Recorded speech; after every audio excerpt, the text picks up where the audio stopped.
রমজানে নারীরা উচ্চ আওয়াজে কোরআন তেলাওয়াত করতে পারবেন কিনা? নারী হোক আর পুরুষ হোক, কোরআনে কারিমের তেলাওয়াতের মধ্যে নীরবে তেলাওয়াত করতে পারেন, আবার কিছুটা মৃদু কণ্ঠের মৃদু আওয়াজে তেলাওয়াতও করতে পারেন। বিশেষ করে বাসা বাড়িতে একটু মৃদু কণ্ঠের আওয়াজে তেলাওয়াত করাই ভালো। শয়তানকে বিতাড়িত করবার প্রয়োজনে বিশেষ করে একটু উচ্চ স্বরে, একটু সরবে কোরআন তেলাওয়াত করা গুরুত্বপূর্ণ। মেয়েদের কোরআন তেলাওয়াতের ক্ষেত্রে লক্ষ্য করতে হবে যে পরপুরুষের কানে যেন তেলাওয়াতের আওয়াজ না যায়, রাস্তায় বাসার বাইরে যেন না যায়, সেটা খেয়াল রাখতে হয়। বাসার ভিতরে যদি থাকে, পরপুরুষ বা গায়রে মাহরামের কানে যদি আওয়াজ যাওয়ার আশঙ্কা না থাকে, তাহলে কোনো অসুবিধা নেই।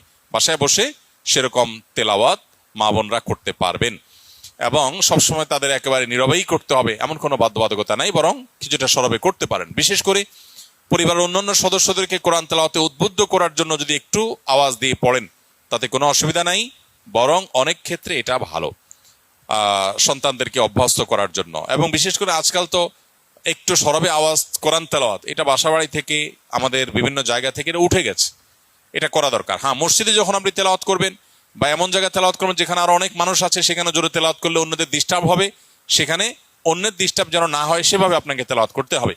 নবী করিম সাল্লাল্লাহু আলাইহি ওয়াসাল্লাম মসজিদে নববীতে এক ব্যক্তিকে উচ্চস্বরে কোরআন তেলাওয়াত করতে শুনে বলেছেন যে, তুমি যাকে শোনাতে চাচ্ছ তিনি বধির নন, অর্থাৎ তোমার আওয়াজ যেন অন্য কারো কষ্টের কারণ, ডিস্টার্বের কারণ না হয়। এটা আমাদের খেয়াল রাখতে হবে ইনশাআল্লাহ তাআলা।